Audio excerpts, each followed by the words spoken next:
Hey there, I'm James. Let me tell you about the early days with my wife, Lily.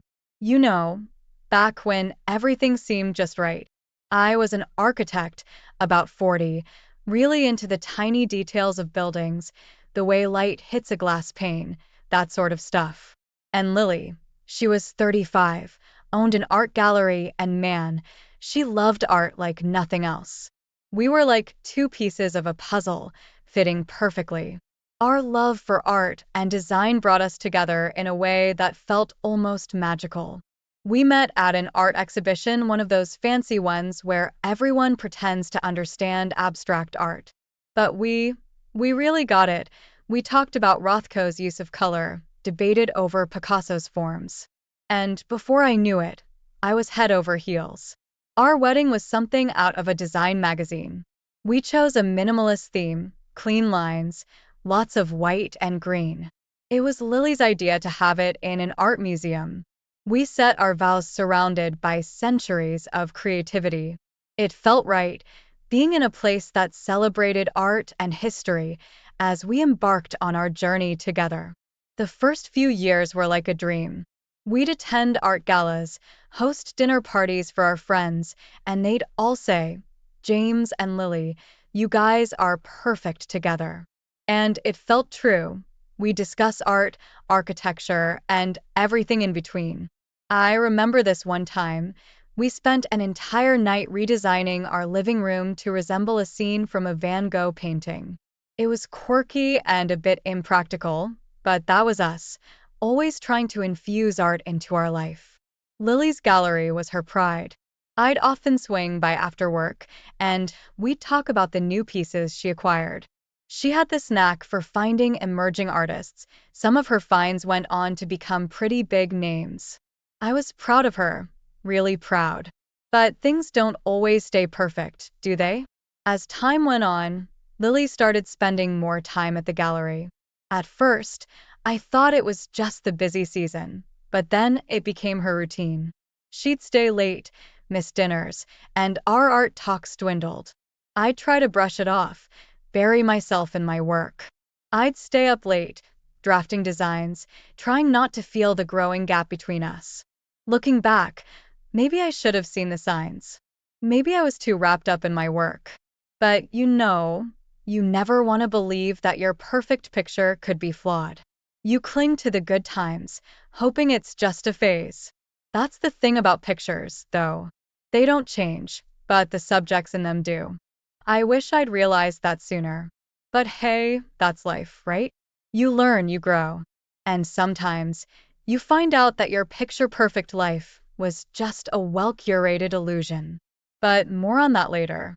For now, let's stick to the good times, to the days when Lily and I were the it couple, living our dream in a world of art and design. All right, let's dive into how things started changing between me and Lily. You see, at first, everything was like a well-painted portrait, vibrant, full of life. Lily, with her lively spirit, was a stark contrast to my more laid-back vibe. I'm more the, let's think this through, guy, while she's all, let's dive in and see what happens. But as time ticked by, the colors of our canvas began to shift. Lily's presence at home became less frequent. She was always at the gallery, getting wrapped up in this project or that. At first, I didn't sweat it too much. I mean, I got it right. Running a gallery isn't a walk in the park. Plus, I was neck-deep in my own projects, designing buildings that touched the sky. We were like two comets, orbiting in the same universe, but rarely crossing paths. I'd leave sketches on my desk at night, and when I woke up, they'd be replaced with notes from Lily, saying she got held up at work. This became our new normal, conversations through post-its and occasional texts. It wasn't just the time, even when she was around, something felt off. We used to have these epic debates about art. She'd argue that modern art was the pinnacle of creativity, while I was more of a classics guy. But those conversations started fading.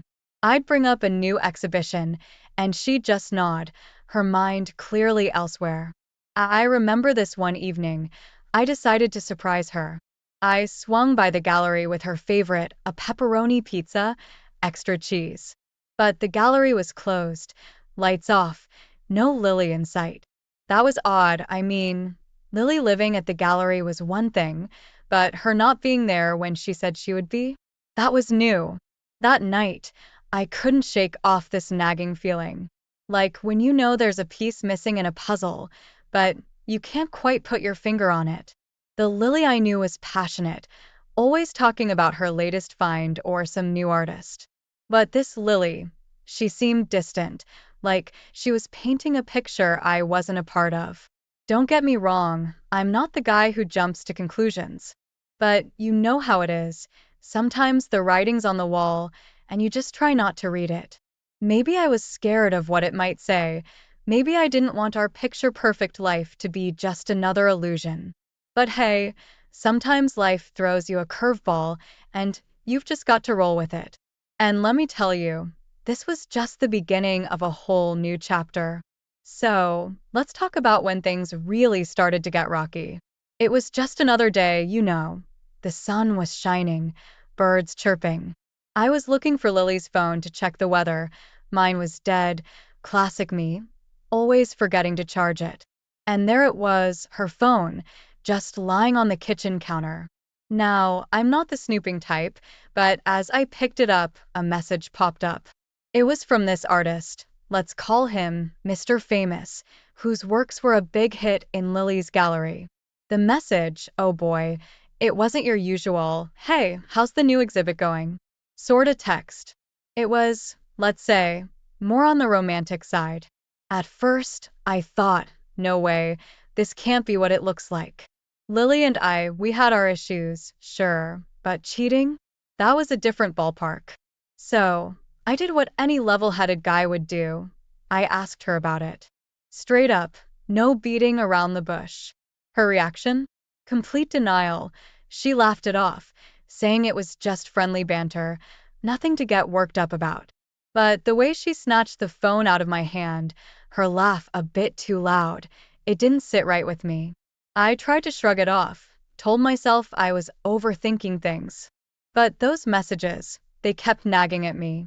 It was like a small crack in a dam, seemingly insignificant at first, but deep down, you know it's only a matter of time before the floodgates open. The more I thought about it, the more things started to make sense. The late nights, the sudden trips, the lack of interest in our usual art debates. It was like piecing together a puzzle, but each piece was a tiny jab at my heart.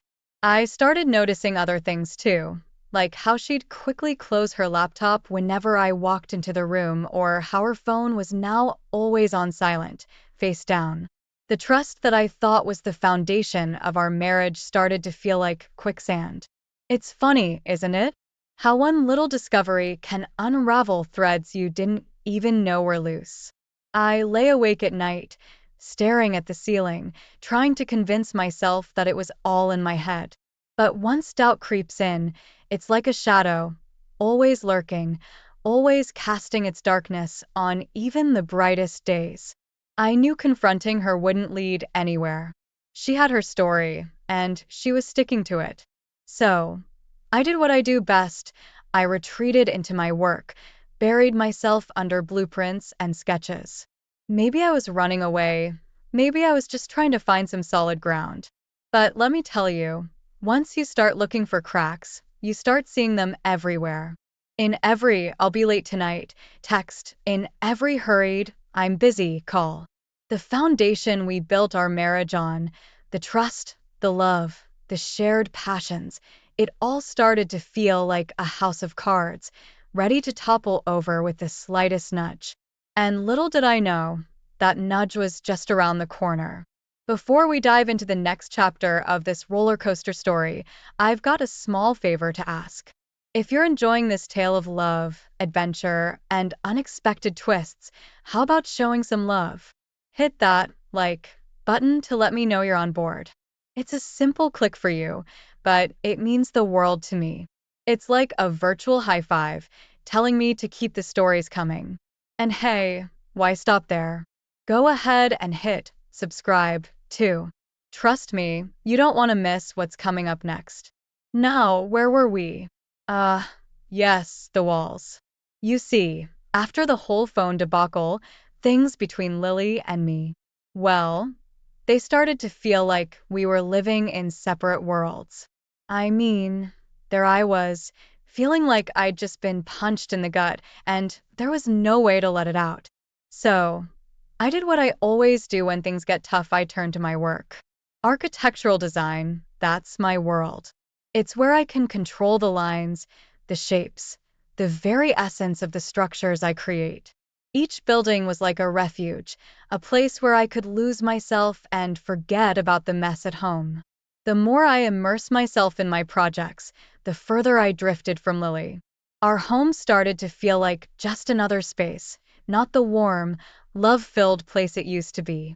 Conversations became like those polite exchanges you have with a colleague you barely know. How was your day? Fine, and yours? Just words, no meaning. Lily, on the other hand, became more and more enigmatic. She was always secretive, but this was different. She'd spend hours in her office at home, door closed, always busy with something. I'd hear her talking in hushed tones on the phone, and whenever I walked in, she'd quickly change the subject or end the call. It's strange, sharing a house with someone yet feeling miles apart. I'd lie in bed, watching her sleep, wondering what was going on in her mind. Was she thinking about us, about what we used to have? Or was her mind somewhere else? Maybe with someone else? The trust we had, it was crumbling, brick by brick. And the worst part? I couldn't bring myself to confront it. It was like standing in front of a collapsing building, knowing you should run but being unable to move your feet. So, I kept building my walls, literal and metaphorical. Each design, each project was a brick that added to the barrier I was creating around myself. It was easier, dealing with concrete and steel than the mess of emotions brewing inside me. But here's the thing about isolation, it doesn't solve anything. It just gives you more time to think, to wonder, to doubt. And the more I thought about it, the more I realized that this couldn't go on. Something had to give, something had to change. Looking back, I can see how those walls I built weren't just keeping me safe, they were trapping me in a cycle of suspicion and loneliness. But at the time, it felt like the only way to protect myself from the heartache, from the truth I wasn't ready to face. I guess that's the irony of it all. In trying to shield myself from the pain, I ended up creating a fortress of solitude, keeping out not just the bad but the good too. But as they say, even the tallest walls eventually fall. And fall they did, but that's a story for the next chapter. All right, buckle up, because this is where the roller coaster really drops. It was one of those crisp autumn days, leaves changing, that sort of picturesque scene. I was coming back from a business trip, a day earlier than planned. I thought, hey, why not surprise Lily? Maybe we can have one of those rare, quiet dinners together, try to rekindle some of that old flame. So, there I am, rolling my suitcase up the driveway, imagining her smile, thinking maybe, just maybe, we could patch things up. I unlock the door, step inside, and bam, my world just stopped. It was like one of those moments in a movie where the protagonist's life turns upside down in a split second. There they were, Lily and Mr. Famous, in our living room, tangled up in, well, you get the picture. I mean, it was like being punched in the stomach. My heart sank, my head spun, and for a moment, I just stood there, frozen, not believing what I was seeing. Lily jumped up, startled, scrambling for words. But what could she say? There it was, the truth, right in front of my eyes. All those late nights, the secret calls, the texts, it wasn't paranoia. It was real. My marriage, my life as I knew it, was a lie. I remember muttering something, I don't even recall what, and walking out. I just walked, aimlessly, streets blurring past me. My mind was racing, replaying that scene over and over. It was like every happy memory we had was tainted, replaced by this one moment of betrayal. Eventually, I found myself at this little park we used to go to, back in the better days. I sat there on a bench, watching families and couples, thinking how just a few hours ago, I was one of them blissfully unaware, living in a bubble. It's funny, isn't it? How one moment can shatter everything you believed in. I had built my life around us, around our marriage. And in one afternoon, it all came crashing down. All the trust, the love, the years of memories, it felt like a sandcastle washed away by a rogue wave. That night, I didn't go home. I couldn't face her, not yet. I checked into some nondescript hotel, a room as empty as I felt inside. I lay there, staring at the ceiling, wondering where it all went wrong. Was it me? Was it her? Could I have done something differently? But deep down, I knew it wasn't about finding fault. It was about facing the truth. The unveiling, as dramatic as it was just the culmination of years of drifting apart, of walls building up, of ignoring the signs. As dawn broke, I knew one thing for sure: things would never be the same again. Our picture perfect life was just an illusion, and now that the curtain had been pulled back, all that was left was to face the reality and figure out where to go from there. But let me tell you, that's easier said than done. So, where do we go from here? That's the question I kept asking myself after that day. The day I saw Lily with Mr. Famous. I mean, it's one thing to suspect, another to actually see it. My marriage, the one thing I thought was rock solid, had crumbled right in front of me. Making the decision to end it wasn't easy. I mean, we're talking about a decade of my life here. A decade filled with memories, dreams, and plans for the future.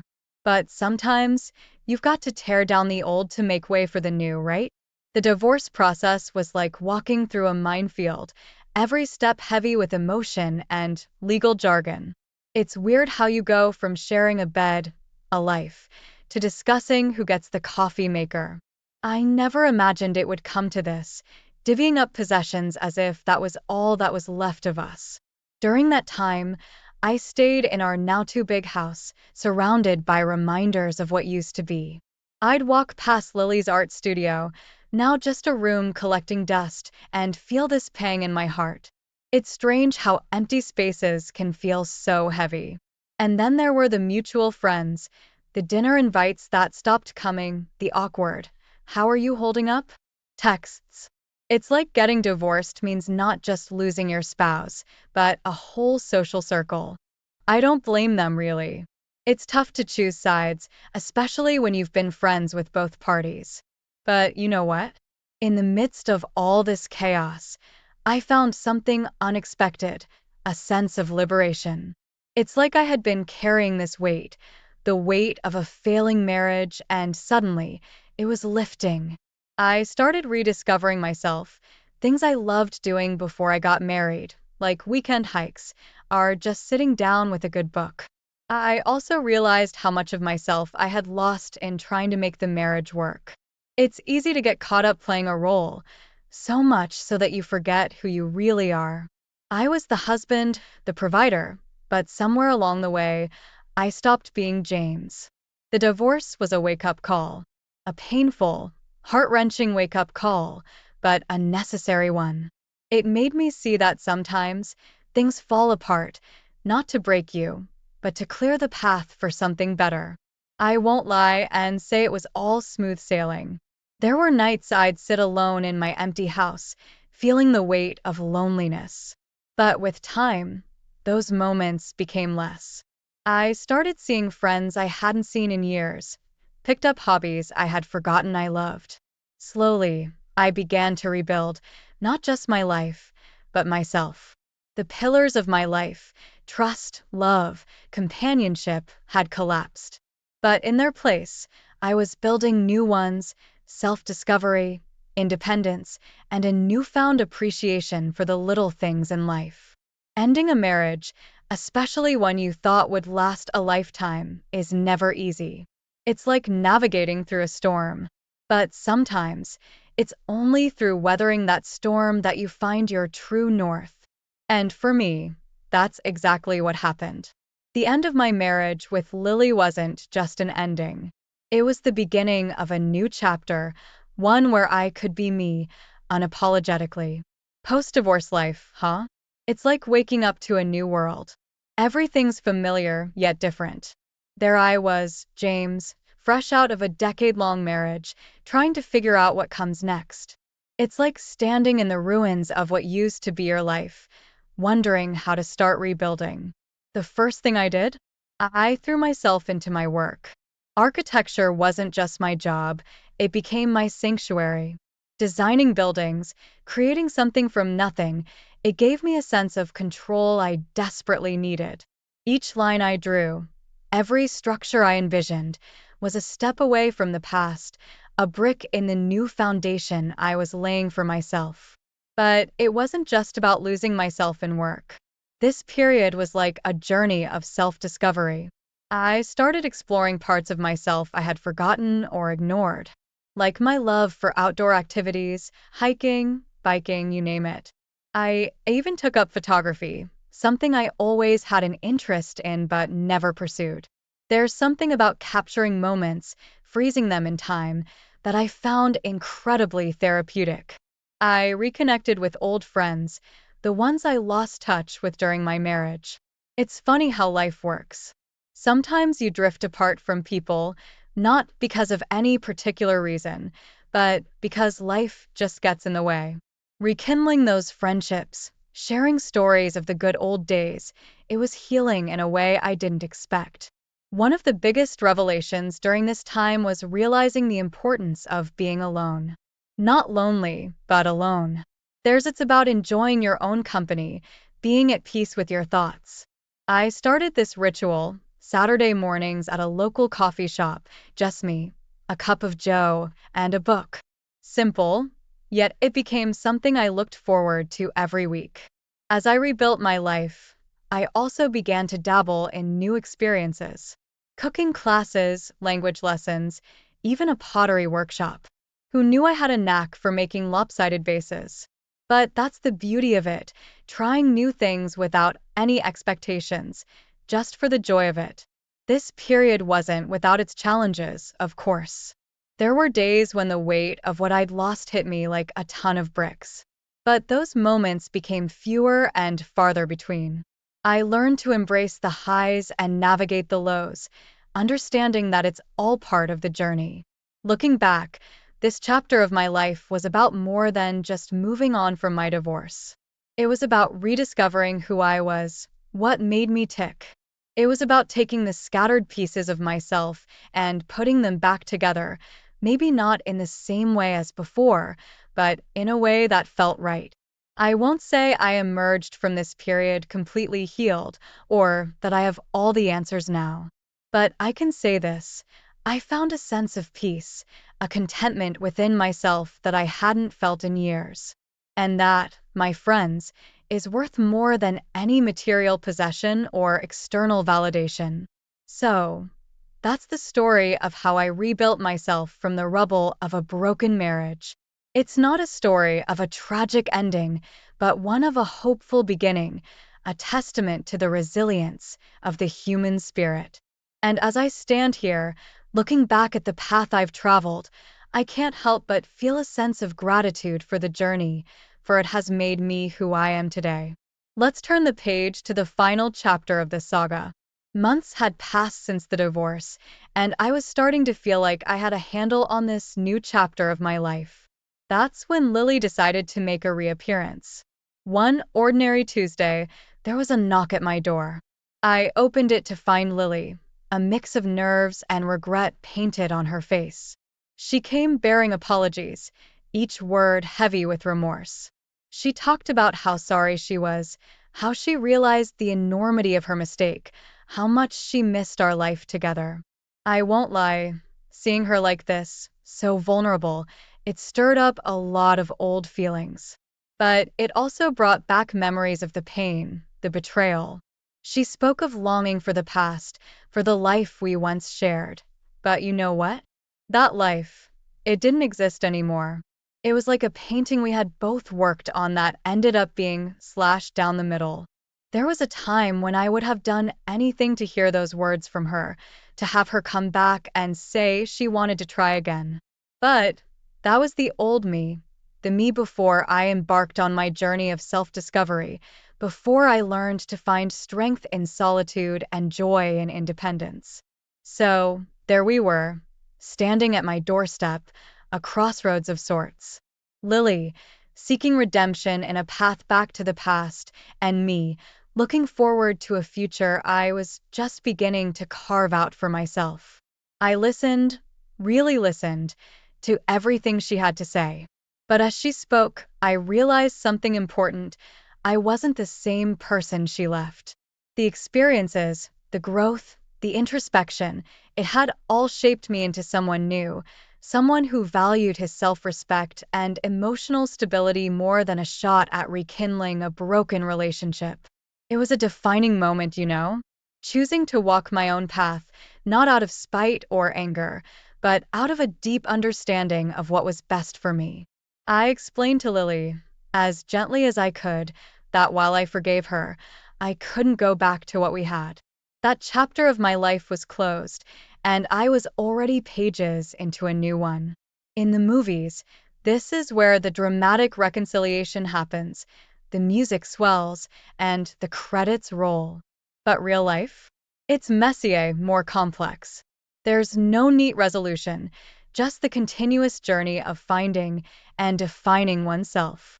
As Lily walked away, I felt a sense of closure, like I was putting the final brushstroke on a tumultuous part of my life. I was ready to step into the next scene, not as a victim of betrayal, but as the protagonist of my own story, one where I held the pen. This chapter, it's about more than just moving on from a failed marriage. It's about embracing change, about finding strength in the most unexpected places, about realizing that sometimes the best thing you can do for yourself is to let go and look forward. As I close this chapter, I do so with a heart full of hope and a mind open to the endless possibilities that lie ahead. My story isn't one of tragedy, it's a story of resilience, growth, and, most importantly, a story of new beginnings. And let me tell you, I'm excited to see where this new. When my wife was 29 years old, she scheduled her second ever gynecologist appointment, and I was 35. Typically, she would text me incessantly and inform me of her whereabouts, but on this particular day, she did not respond to any of my messages until 3 hours after her appointment. Upon my return from work, I noticed that she was avoiding eye contact and keeping herself occupied by doing laundry. I managed to confront her and inquire about her unusual behavior. She immediately burst into tears and revealed that she felt uneasy during her doctor's visit earlier that day. I inquired further, and my wife disclosed that during her gynecologist appointment, the doctor had strapped her feet down in the stirrups and engaged in inappropriate sexual behavior with her. Upon hearing this, I was overcome with rage and began pacing and yelling. I formulated a plan to take legal action against the doctor. However, my wife hesitated before, revealing that something else had occurred. The doctor had also engaged in sexual intercourse with her while she was restrained on the table. Despite her apparent distress, I sensed that she was not completely upset and was trying to mask her true emotions. I was deeply saddened by my wife's revelation, but I chose to hide my perception of her facade. Perhaps it was because I didn't want to accuse her of willingly engaging in a sexual relationship with her doctor. Instead, I suggested that we take legal action against him for malpractice. When I brought up the idea, my wife seemed embarrassed and uneasy. She insisted that we didn't need to pursue this route and that she simply wouldn't return to that doctor. I expressed my disagreement and stressed that he needed to be held accountable for his actions. What if he had done this to other women? My wife appeared dumbfounded by my question and was at a loss for words. The following day, I was surprised to find my wife preparing to go to work as usual. However, I chose to stay home and began searching for a lawyer to handle our case. Just as I was about to make a call, I noticed that my wife's iPad was left unattended and curiosity got the best of me. Upon checking it, I discovered a notification from someone labeled as L on her WhatsApp. They had arranged to meet at an out-of-town location during the last hour of her workday. My wife had replied with a winking face and confirmed that she could leave work early. When the person asked if she had told anyone about the previous day's events, she swore that she had not. This discovery frightened me to the core. I immediately sensed that my wife was keeping something from me after discovering her suspicious WhatsApp messages. After checking the time, I realized that I had several hours before her planned meeting. I decided to seek the advice of a divorce lawyer regarding the matter and discussed what my best course of action might be given the circumstances. He agreed that her behavior was peculiar and recommended that I gather evidence to confirm my suspicions. While he suggested hiring a private investigator, I decided to take matters into my own hands and head to the meeting location myself. Along the way, I purchased a GPS tracker. My heart was pounding as I waited nervously in my car parked outside a high-end restaurant. It was likely that my wife and her companion had chosen the fancy restaurant to avoid being recognized. When I arrived, I spotted my wife sitting at a table for two near the front window, looking anxious. As I waited in my car, my emotions overwhelmed me, and I found myself shedding tears. A wealthy-looking man in a nice car arrived shortly after and entered the restaurant to join my wife at the table. After composing myself, I stepped out of the car and discreetly attached the GPS tracker to my wife's vehicle. While keeping a safe distance, I managed to take pictures of them conversing and eating carefree at the table, hiding behind a nearby car. Once they got into their respective cars, I waited in mine until my wife and the other man began driving. I followed them from a safe distance to a hotel, circling around to the other side to avoid detection. Unsure of how long to wait before approaching, I paced outside the entrance for a moment. Finally, I positioned myself by the automatic doors and managed to snap a clear photo of them at the check-in counter without tripping the motion sensor. The sight made me sick to my stomach, and I had to resist the overwhelming urge to confront the man in that moment. I parked my car in the front parking lot, far from the hotel entrance. After zooming in on my camera, I placed it on the dashboard, pointing it directly at the entrance. I began recording 10 minutes later, and soon after, my wife and her lover emerged hand in hand. They exchanged a goodbye kiss before getting into their respective cars, which I captured along with screenshots of their incriminating conversation. With enough proof of their affair, I filed for divorce and returned home before my wife. Upon her arrival, she greeted me with the same warmth as always, completely oblivious to the truth. In response, I thrust the divorce papers in her face. She gasped and demanded to know what was going on. I informed her that it was I who deserved answers, and that I had evidence of her infidelity. Her face drained of color as she asked me what I was talking about. I refused to reveal the details of my knowledge, instead insisting that she tell me the truth. Though she tried to feign ignorance, her inability to make eye contact or speak above a whisper gave away her guilt completely. I threatened to post the picture of her and the doctor on social media if she didn't confess. As she began to panic, I recorded our conversation.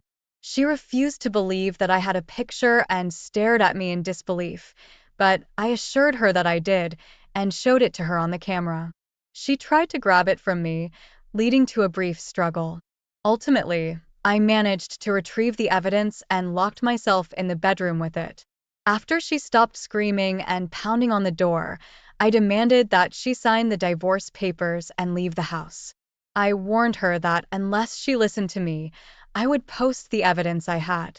After a few minutes of loud protesting, she left the room. Uncertain of her whereabouts, I decided to share the proof on her social media account. As she faced severe online criticism, she scrambled to find a place to stay. Over the next several months, she bounced between various locations, including abandoned buildings, while we battled it out in court. Meanwhile, her lover's medical license was revoked, and he relocated. Without any witnesses, he escaped any criminal charges. My former partner remains without a home, regretful for the brief affair that caused her to lose everything. Despite any temptation to help her, I have instead sought counseling and pursued new hobbies. I have decided to share my experience because I want others to know that they are not alone in these kinds of situations and that things can and do improve.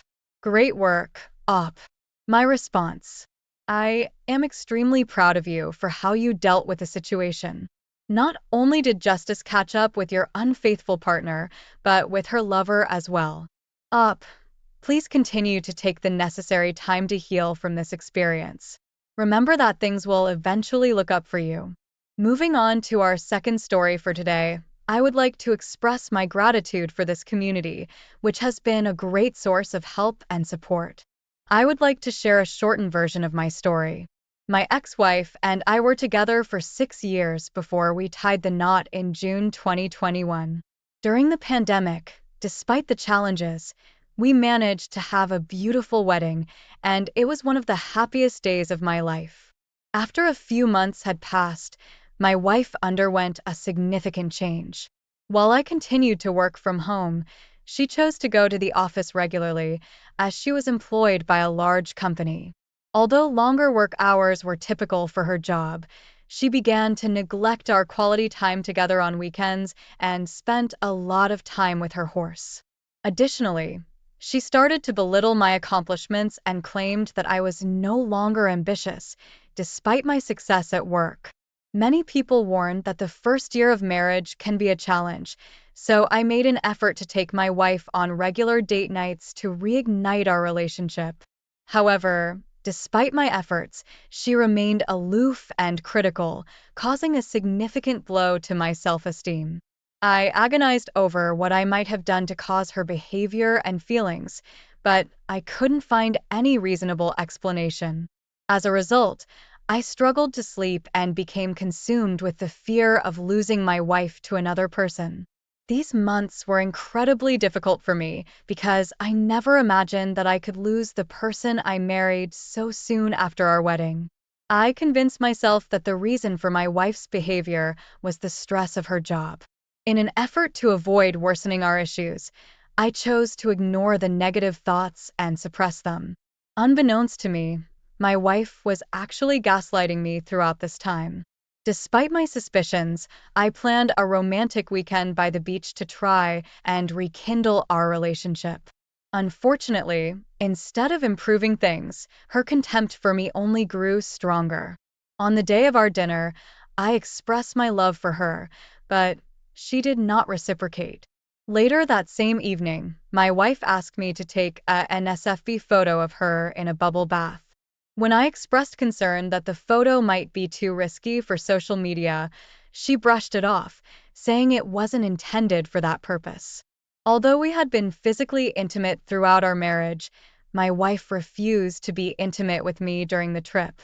This behavior only fueled my suspicions, and I eventually confronted her about it, demanding that she be truthful with me. At first, she denied everything, but I persisted, even though I didn't have any concrete proof. Eventually, she came clean and confessed. During our confrontation, my wife finally admitted to having an affair with her boss for several months. She also revealed that he had been pressuring her to leave me. The news triggered a panic attack, something I had never experienced before. Once I had calmed down, I realized how foolish my wife was for falling for his lies. I told her that I planned to inform his wife about the affair. She responded by saying that the wife would find out, but I wouldn't be the one to tell her. This response was a clear indication that my ex-wife had convinced herself that she would run away with her boss. It was a sick and manipulative behavior that made me realize that the person I had married was not who I thought she was. After my wife admitted to having an affair with her boss, she took control of the situation. She changed my flight that night, sent me to my parents' house, and informed me that she would mail me some boxes of my clothes.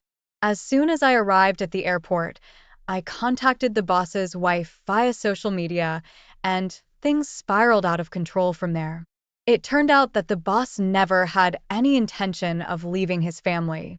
In an attempt to salvage his marriage, he distanced himself from my ex-wife as quickly as possible.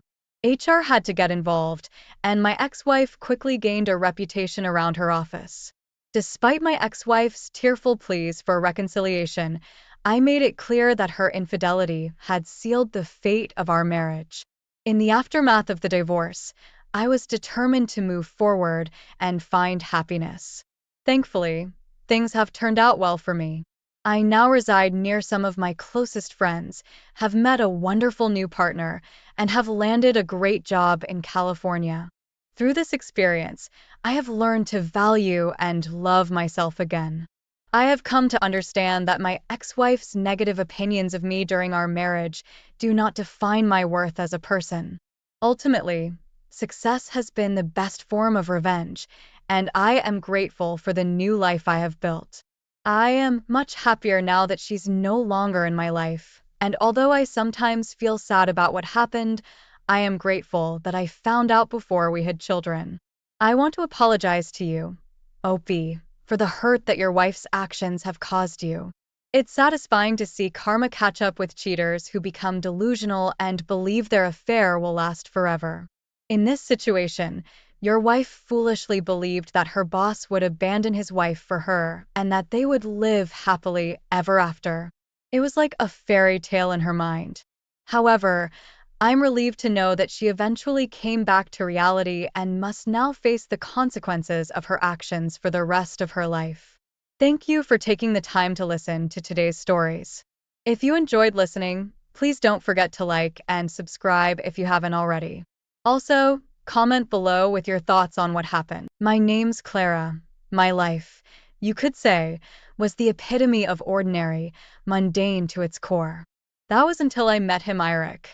It all began at a work seminar, a place you'd least expect life to throw you a curveball. I wasn't on the lookout for love, let alone an affair. But there was something about Eric, an undeniable charm that I couldn't ignore. Our conversations were electric, brimming with laughter and an uncanny sense of understanding.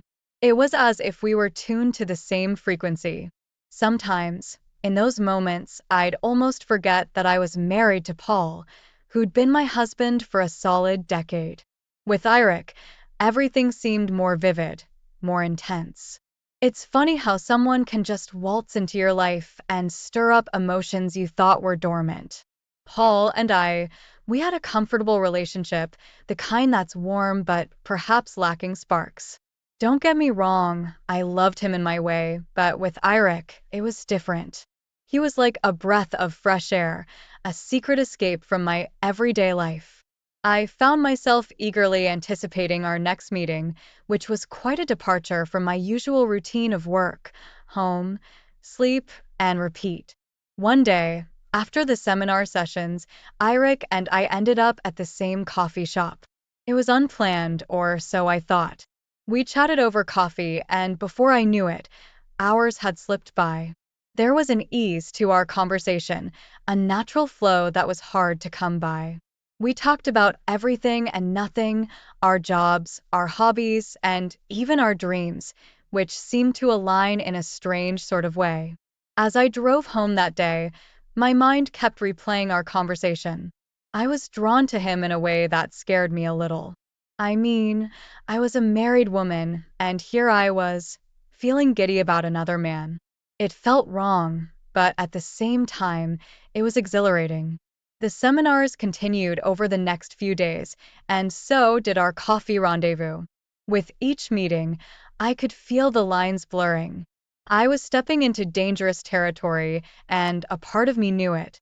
Yet, there was another part, a reckless part, that wanted to see where this path would lead. Eirik was charismatic, to say the least. He had a way with words, a kind of poetry in his speech that made even the mundane seem magical.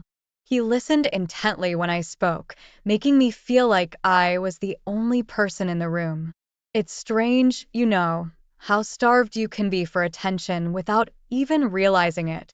One evening, as we were saying goodbye, our hands lingered a bit too long. That touch was electric, sending a jolt through my entire body. It was a wake-up call, but not the kind that stops you.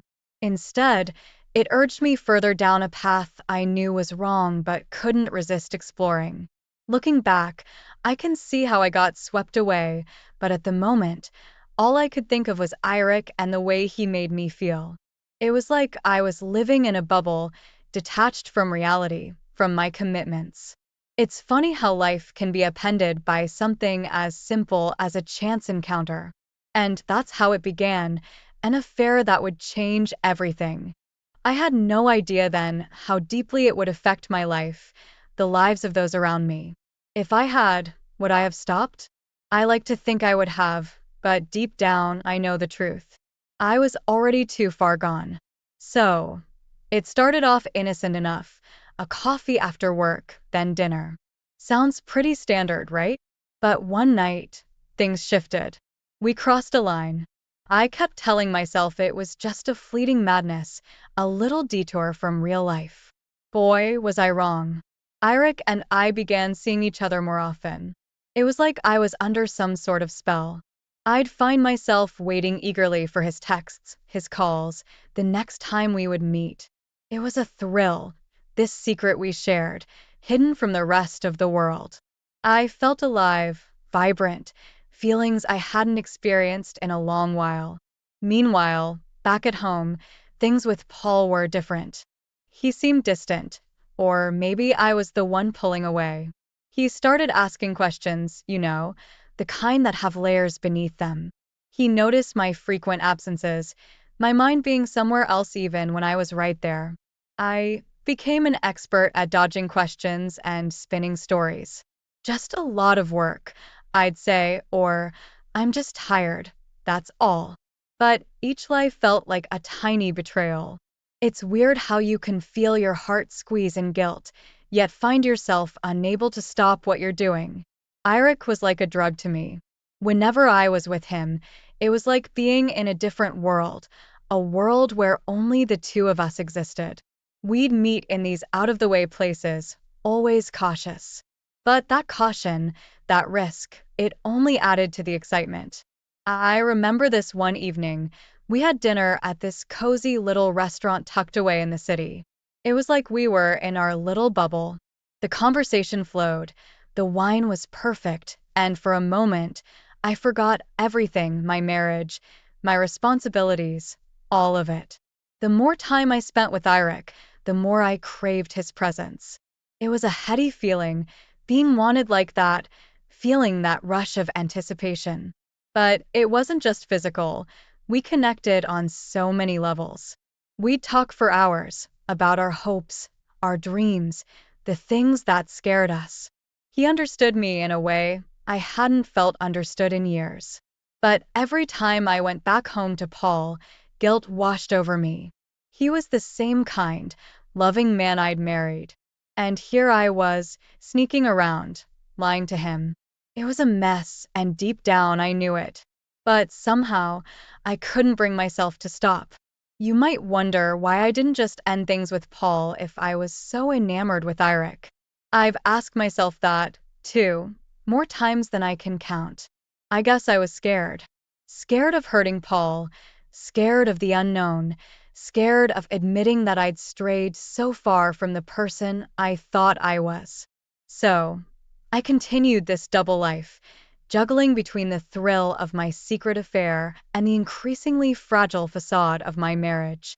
It was exhausting, living a lie, but at that moment, it felt like the only way. Little did I know, it was a house of cards, ready to tumble down at the slightest touch.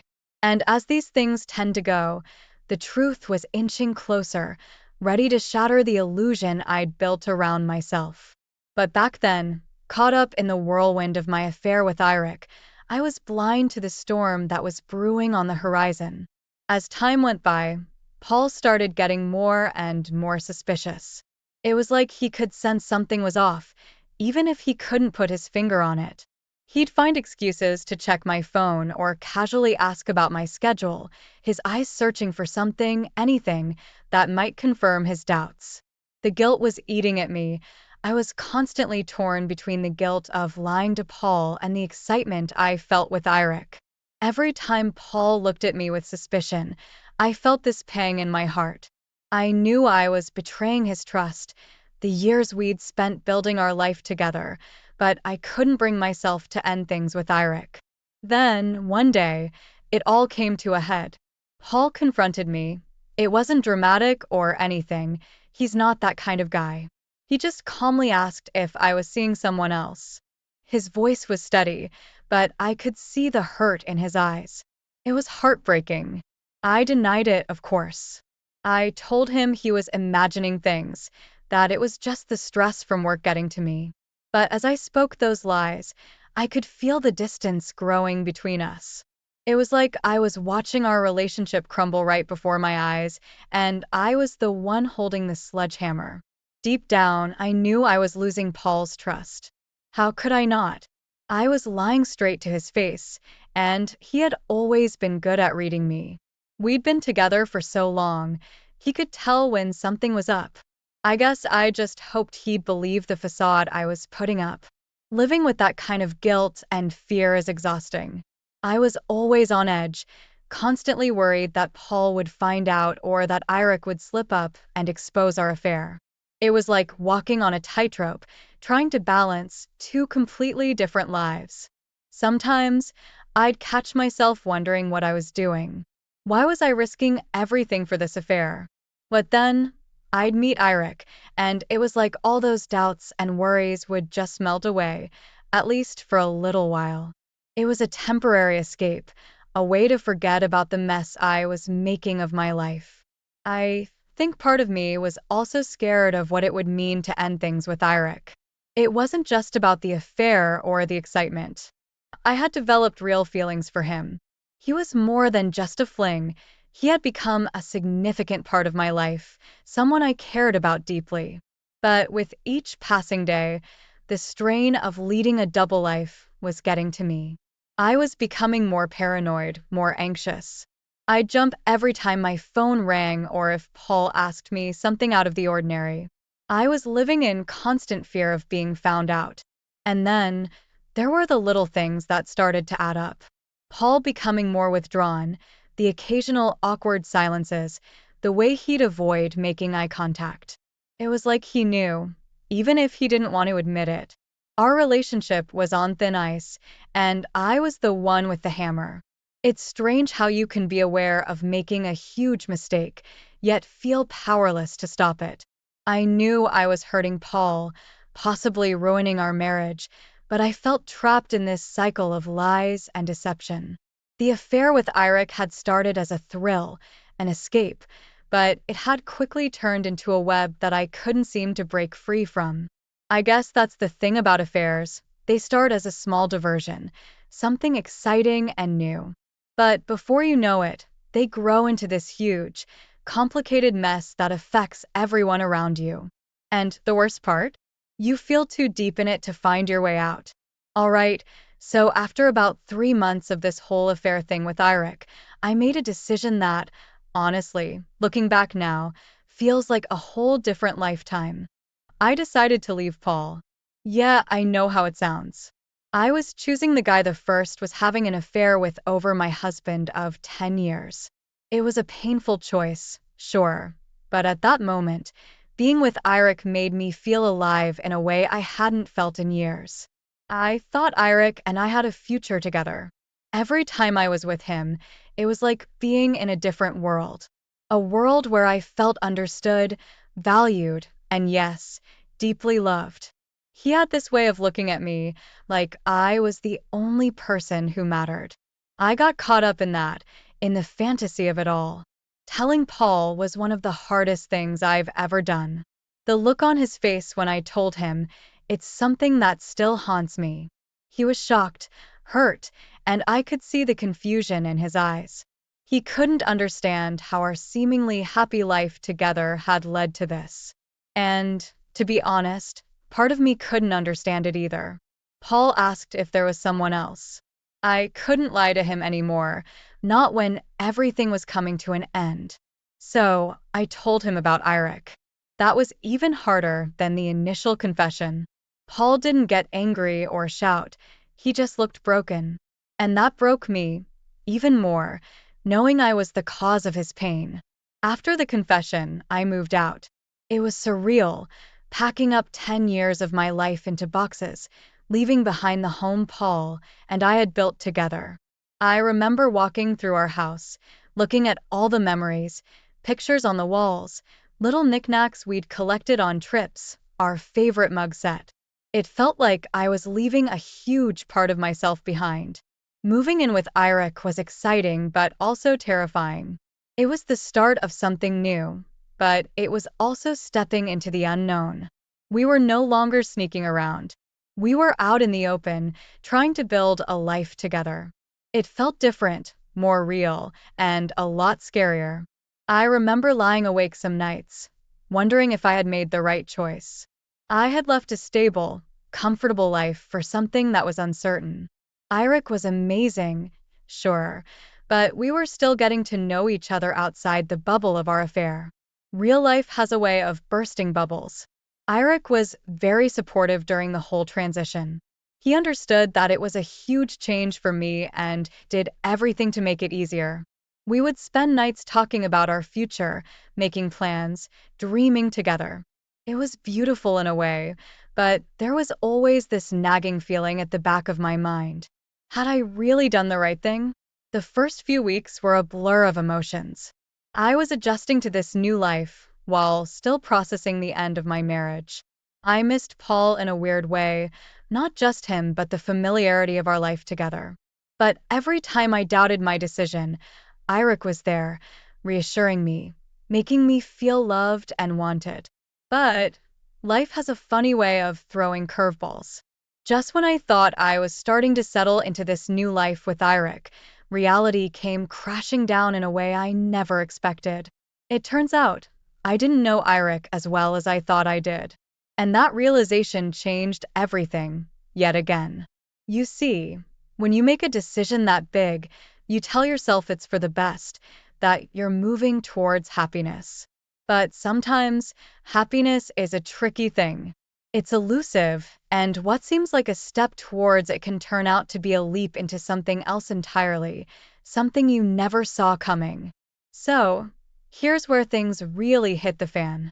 Just when I thought I was getting my life on track with Eirik, the truth came out in the most unexpected and painful way. Turns out, Mr. Perfect, Eirik, was married. Yep, you heard that right. Married, with kids no less. His wife, who was often away for work, had no clue about us. I mean, talk about a plot twist. I was floored. How could I have been so blind? All those times we spent together, all our plans and dreams, and not once did he mention his wife and kids. It's crazy how you can think you know someone, only to find out you've been living a lie. The way I found out was pretty mundane, actually. I stumbled upon some mail addressed to him and his wife, bills, some school stuff for the kids. At first, I couldn't believe it. I thought there must be some explanation, some mistake. But deep down, I knew. Confronting Eirik was one of the hardest things I've ever done. When I asked him about the mail, his face just dropped. For a moment, he tried to explain, to spin some story, but I could see the truth in his eyes. He was caught, and he knew it. The worst part? When Eirik realized the jig was up, he panicked. Like, full on, deer in headlights panicked. And then, just like that, he disappeared. No goodbye, no explanation, nothing. Just left me there alone, feeling like a complete fool. I was devastated, not just because he lied to me, but because I'd left my husband for this man. I'd turned my entire life upside down for someone who wasn't even who he said he was. The guilt, the anger, the sheer embarrassment of it all, it was overwhelming. After Eirik left, I was in a daze. I kept going over everything in my mind, trying to figure out where I went wrong, how I missed the signs. But there were no clear answers, just a lot of questions and a heart full of regret. The loneliness hit me like a ton of bricks. There I was, in this apartment that suddenly felt way too big, surrounded by reminders of a relationship that was built on lies. I'd wake up in the morning, half expecting to see Eirik there, but then reality would set in, and I'd remember he was gone. I felt betrayed, not just by Eirik, but by myself too. How had I let things get this far? How had I been so naive? I thought about Paul, about our life together, and it just made me feel worse. I had thrown away something real for a fantasy. And then there was the shame. God, the shame was unbearable. I felt like everyone could see right through me, like they all knew what I had done and were judging me for it. I couldn't face my friends, my family. I felt like I had let everyone down, especially Paul. The days after Eirik left were some of the darkest I've ever experienced. I was stuck in this loop of self-loathing and regret. I kept replaying everything in my head, my marriage with Paul, my affair with Eirik, the lies, the secrecy. It was like watching a movie of my life and realizing the plot made no sense. I realized how much I had lost, not just my relationship with Paul, but a part of myself too. I had been so wrapped up in the excitement of the affair that I hadn't stopped to think about the consequences, about who I was becoming in the process. In the end, the revelation about Eirik was a harsh wake-up call. It forced me to take a hard look at myself, at the choices I had made, and the person I had become. It was a painful process, but it was also necessary. I needed to confront the truth, no matter how ugly it was. So, there I was, dumped by Eirik and separated from Paul, the guy who had loved me through thick and thin. My friends, well, let's just say they weren't exactly throwing me a pity party. And my family, disappointed, doesn't even begin to cover it. I had tossed away everything for a guy who, it turns out, wasn't worth a dime. The aftermath of my decisions hit me like a ton of bricks. It's one thing to mess up your life in private, but another to have everyone know about it. The judging looks, the whispered conversations when I walked into a room, it was like I was living in a bad soap opera. Every time I bumped into someone I knew, I could see the judgment in their eyes. That's Clara, the one who cheated on her husband, they seemed to say. I felt branded, like I was wearing my mistakes for everyone to see. I wanted to shout at them, tell them there was more to the story, but what was the point? In their eyes, I was the villain of my own story. My friends, the ones I thought would stick by me through anything, began to distance themselves. Coffee dates got canceled, calls went unreturned. I guess it's true what they say about knowing who your real friends are when stuff hits the fan. And then there was my family. They were big on the whole family values thing, so you can imagine how well they took the news. My parents were heartbroken.